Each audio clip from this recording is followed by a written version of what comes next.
Our next presenter is the reason why I joined Toastmasters. I told him many years ago, you know what, I want to be a comedian. And he said, Tom, you're not funny. You can't be a comedian. Come and be a Toastmaster instead. And so here I am today. Peter Law has represented Western Australia WA District 17 twice in the semi-finals of World Championship of Public Speaking. Once in Orlando, Florida, and second time in KL, in Malaysia, when he came third in his semi-final, missing out by just one spot, being able to compete in the actual final itself. He has won the district humorous contest numerous times and the evaluation contest once as well. Oh yeah, let's say just once. Please welcome distinguished Toastmaster Peter Law.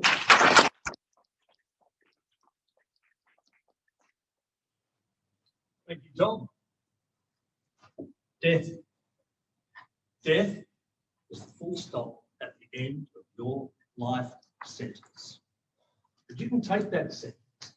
You can turn it into a paragraph, you can turn it into a page, you can turn it into a chapter, you can turn it into your whole life story, because your story is unique and it is powerful. Stories have power, and stories are probably the most powerful force on this earth. You don't believe it? Some bloke about 2,000 years ago told a couple of stories. We still tell stories about him today. Jesus Christ, one of the big religions.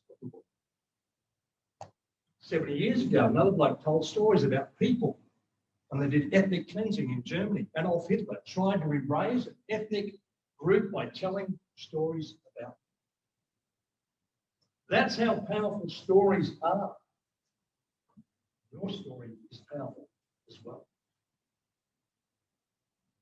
The stories you tell reveal a bit about who you are. The stories you believe and pass on define who you are. Who here is a bit worried about having the COVID vaccine? Yeah, heard the stories, right? On the front of today's Western Australia. Well, I've had it, and I'm in the blood clot zone. So if I go down here at the moment, we're in the medical school, it should be okay. Is that right, Tom? Fix me up. Do you want to hear a story? I'll tell you a story. 20 or so years ago, I was working in an organisation that ran an annual art show. It was quite prestigious. You know, you'd sit around, have the wine, tete-a-tete. It's all very cultural. It was put together by a bunch of volunteers over a week. They'd take time off work, and all the money they would raise would go to a charity.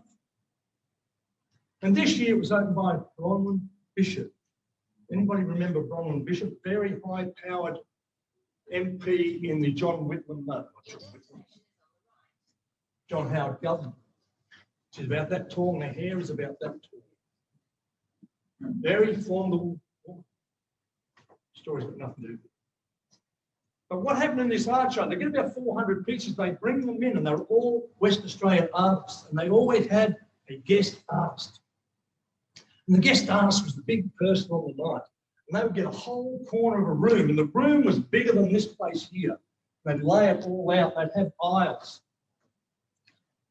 But the guest artist got the best place in the whole art gallery, you might say. We covered this wall and that wall here, and they'd be on special, they'd be introduced, and they'd be on the program as something really special. And they would hang their art, and people would stand around and look at it and chat and say how wonderful it was. But you could buy all this art because it was all about raising money for charity. So this year, the guest artist, I can't remember her name. Let's call her June. So June brought all her art in. Now, you know, I'm a bit of an art critic. I've been to the Louvre. I've been to the Centre Pompidou, in Paris. I've been to the Rockingham Arts Centre. I know. So she brought it all in and hung it on the wall. I sort of looked at it and went, ooh, poof. I didn't know anybody could sort of throw paint on a cat and then let it walk across some canvas. To me, it was really bad. It really stung. And I thought, wow, it's not going to do well here today. So I said to the art director, I said, oh man, this is not going to work. This is not going to be very good for you. All the people are going to come in here and look at this and go, oh, that's rubbish. But you know, who am I? I've seen the moments. Yeah. So anyway, it comes to the night show, it's a sellout. There are 300 or 400 people there that all pay their big bucks there, and they're all having their canapes and their wine. Horses do this, you can tell them culture. And they all walk in. I did not want to go over in that corner where this art was because I'm going, oh, this is terrible. It's just awful. So the next day, when they had, this goes over 2 days, and they sold art. They sell around about, I don't know, $100,000 worth of art. And they make a profit to donate about $30,000 or $40,000, which is fairly significant. And a lot of it comes from the guest artist. And I'm thinking, they're not going to do that. So I get there the next day and I speak to the art director. So how'd it go? She said, oh, really, really well. We sold so much, we hit a record. I said, oof. What about the guest artist? Sold the lot. Sold the lot. I couldn't believe it. I said, how did you do that? She said, well, the artist knew that her stuff was a bit controversial. Because artists go through periods, as you probably know. When they went to see her at her studio, she had different art. When she brought that stuff in, she was obviously going through a cat sick period, right? But she stood next to her art. Most of the other artists stood there and they sort of listened to what people were saying. But she knew, and she stood there. When people come up and look at the art, she would say, what do you think of that? They'd start to talk and she'd get chatty. She told them what that art was about. She told them what it meant to her. She told them her story and connected them to that art. Those people didn't buy that art. They bought her story. And when you go to their house and you say, cat vomited on you, they will tell you the story of that art, that artist, the night they got it, where it was.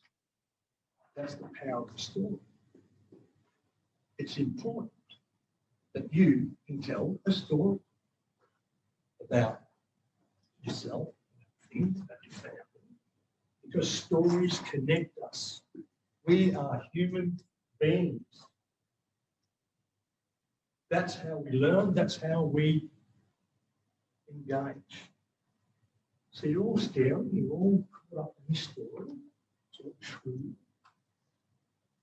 So if you look up on YouTube, oh, that's poor, isn't it?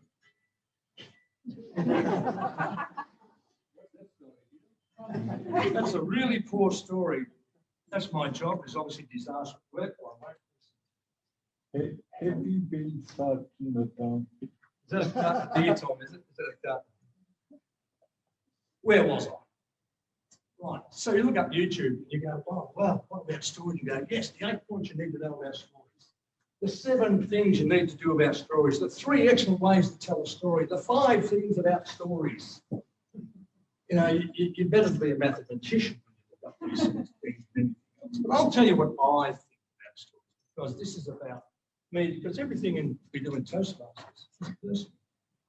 It's about us. So first thing we need to understand is why. Why are you going to tell that story? Must be a reason. We've all been to those big places and the person tells you a story and you go, well, that's 5 minutes of my life, I'm not getting back. Why the hell did they tell me that story? I didn't need to know that story. Thanks, don't tell me that story again. So you've got to know why you're telling that story. Work that one out. And you've got to give it characters, you've got to give it context, you've got to set the scene. So that story I just told you, hopefully I set the scene and you were in there. I gave it a context. I told you about Julie. Bishop, that's another one. Bronwyn Bishop. I told you about Bronwyn Bishop. The reason I did that was to give context of telling you there was some prestige at this place. It was opened by people of renown. That's why I told you that. It had nothing to do with I was giving you some context around how important this sort of show was.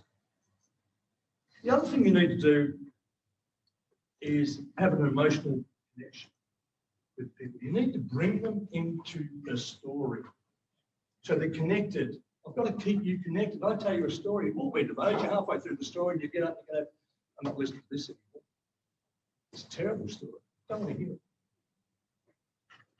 But the key is the destination. What's the destination of your story? Where are you heading with this story? Because every story is a journey. My job is to take you as a storyteller on a journey and take you to a destination that I want you to go to. Now, the thing is, we all end up at a different destination. Because in your head, where I was at that art show, it was a completely different place than where I was. Everybody here was similar, but all a different destination. But I've got to try and take you there to a place that's similar. Because, as I said, my job is to take you on a journey and put it in your head so you visualize what's happening. And you start to fill those gaps within the story. The story's not all mine. You are filling bits in with your story. The other thing is to help you to visualize. You might say something like, I could feel the sand between my toes walking on the beach. The sun was shining, the sky was blue, the waves were crashing. Is everybody at the beach right now? Of course you are, in your head, you're at the beach. Because if at the hospital, you're in the wrong place.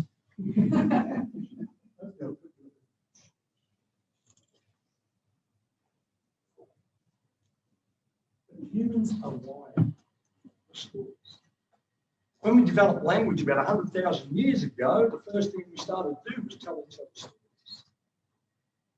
We didn't develop the written word until about 3,500 years ago. So if you look at the oldest living civilization, or the oldest living culture in the world, which is our own Aboriginal people, all their history is in stories, passed down over 60,000 years that we know of. 60,000 years. And that's how we passed information on. That's how we passed our history on. Until we got to the written word, and then lied about a lot of stuff. But stories, it's wired into our brain. And when I start telling you a story, all of your brain is engaged. If I come up here and try to kill you with a PowerPoint, as we all do, and told you a story about the dot points, I gave you your eulogy, your dot points. What are you doing to that dead person's justice? I've got to tell their story. And some of our best stories come from our failures. The things we do wrong and how we got back out, how we saved ourselves. The best stories. So some of the people here too have fantastic stories. I've heard them from the people in Sunday school. And I call them out, but they're amazing stories. And they've learned it because they're with the Toastmasters. Do you want to hear another story? Of course you do. And do one you. Years and years ago, when I had hair, I was much taller. I was in the army and I wanted to join the Special Air Service Regiment, the SAS. You've all heard of the SAS. Pretty tough bunch to get into. I trained. I wanted to join the SAS. They have a thing called the SAS Selection Course. The SAS Selection Course teaches you nothing. It just breaks you down and see if you can keep on going. And that maybe at the end, if you make it, you get selected to actually then join.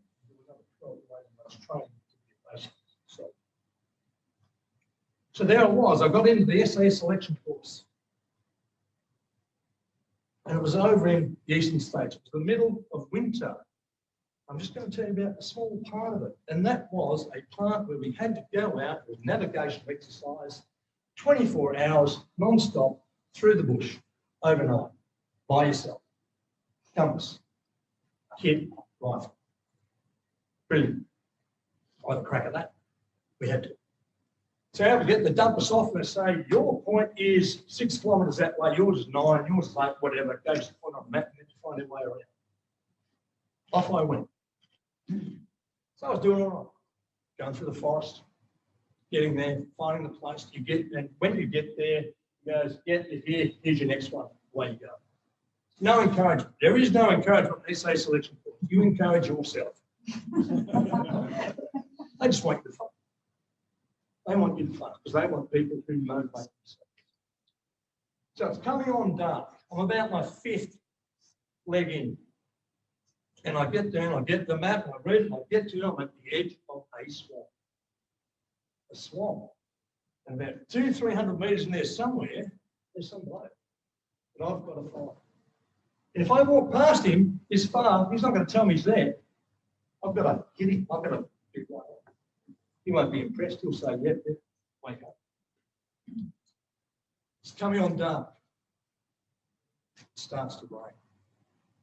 Yeah, great. About to walk into a swamp. I break out my torch because we're allowed to have like this. And I went, boom. Globe just went like that.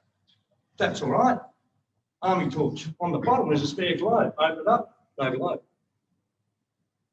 That's not their fault for giving me a dodgy torch. That's my fault for not knowing about my equipment.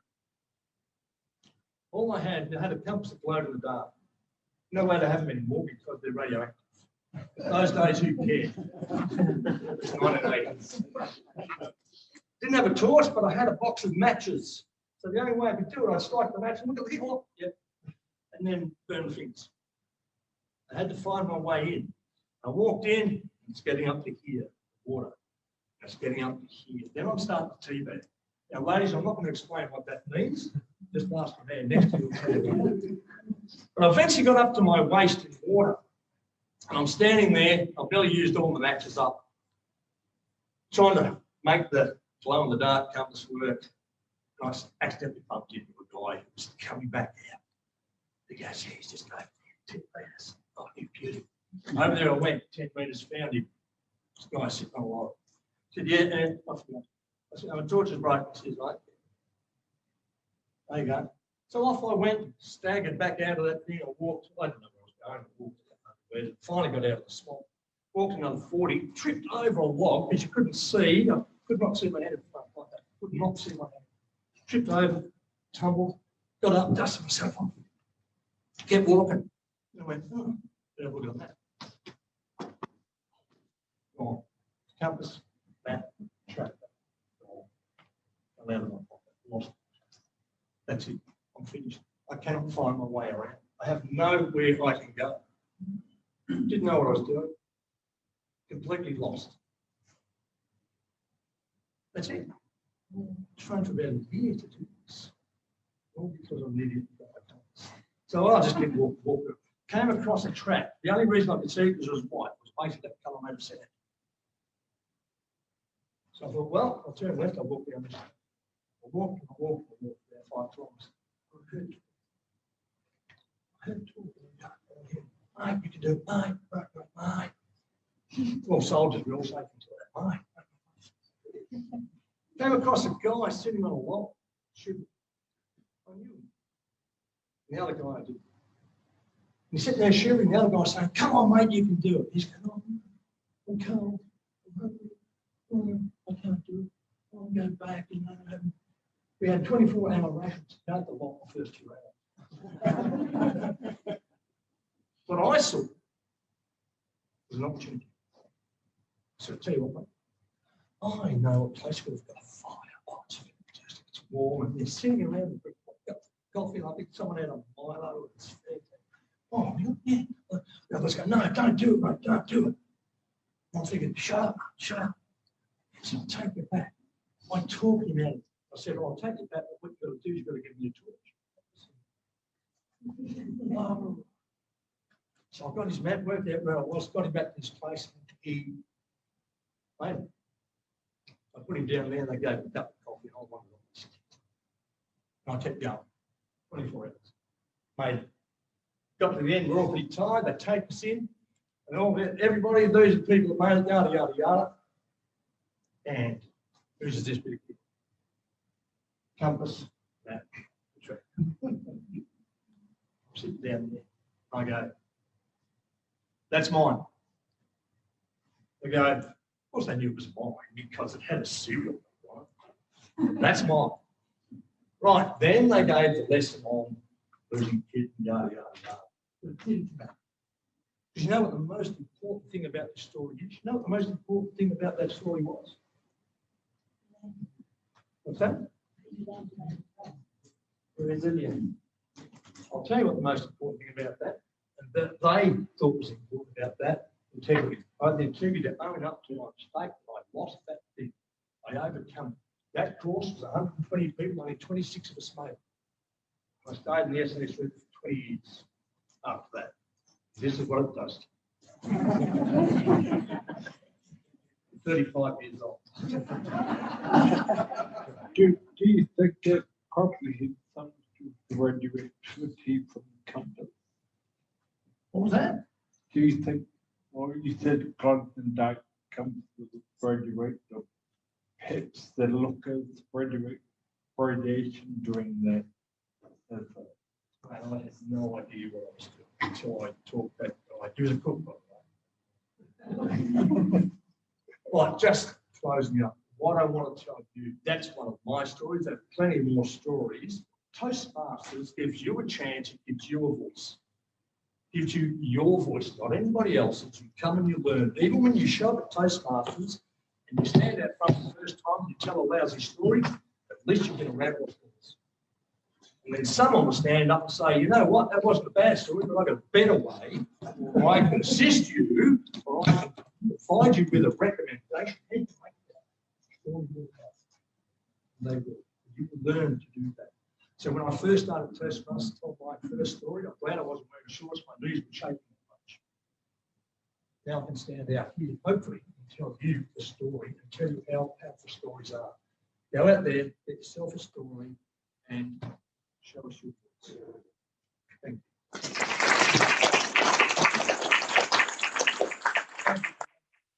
I love listening to their stories, and for the first 2 years of my Toastmasters life, I had to listen to them every week. Peter was my mentor, and I would like to think that I owe a lot of my skills to him. So thank you, Peter. And if you are a current Toastmaster, I'm sure that you will.